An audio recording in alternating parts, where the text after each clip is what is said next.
Assalamu alaikum guys, it's me Shammi Suva and welcome to another new vlog. So guys, আজকে আপনাদের সঙ্গে আমি share করব cafe কারাগার। যারা যশোর বাহাদুরপুরে জেস গার্ডেন গিয়েছেন তারা সবাই কম বেশি জানেন ক্যাফে কারাগার সম্পর্কে। কারণ এই ক্যাফেটা একটু ডিফারেন্ট প্যাটার্নের।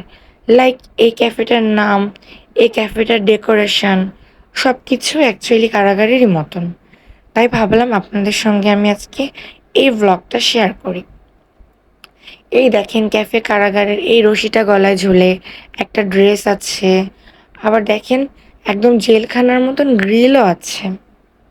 আবার এই চেয়ারটাতে বসলে শিকল দিয়ে চাইলে আপনারা হাত বেঁধে একটা সুন্দর ফটো নিতে পারবেন। আমার কাছে মনে হয়েছে এই লাইটটার স্পেশালিটি একটু বেশি। কেননা আমার মনে হয় যে এই ক্যাফেটা একটু অন্ধকার প্যাটার্নের। সো এই লাইটগুলার ভেতরে আসলে ফটো তুললে খুব বেশি ভালো আসে না।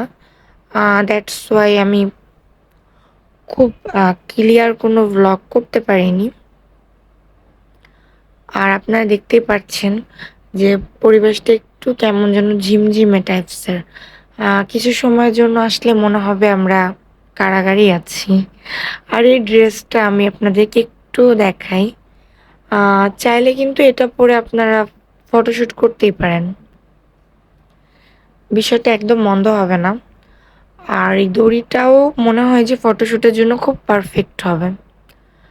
বাট আমার কাছে মনে হয়েছে এসি না থাকার কারণে এই ক্যাফেটা অত্যন্ত গরম। যেহেতু এটা আলো বাতাস ঢোকার কোনো অপশন তারা রাখেনি, সো গরমে আসলেই খুব কষ্ট।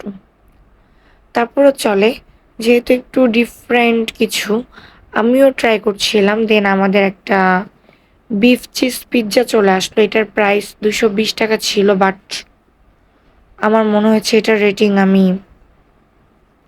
4 থেকে 5 দিলেও বেশি হয়ে যাবে।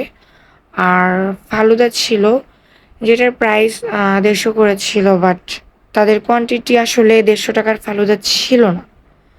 তাদের কোয়ান্টিটি এতটাই কম ছিল, ফালুদাটার প্রাইস আসলে 100 টাকা রাখলেও বেশি হয়ে যাবে। এভারেজ যাই হোক গাইস, টাটা।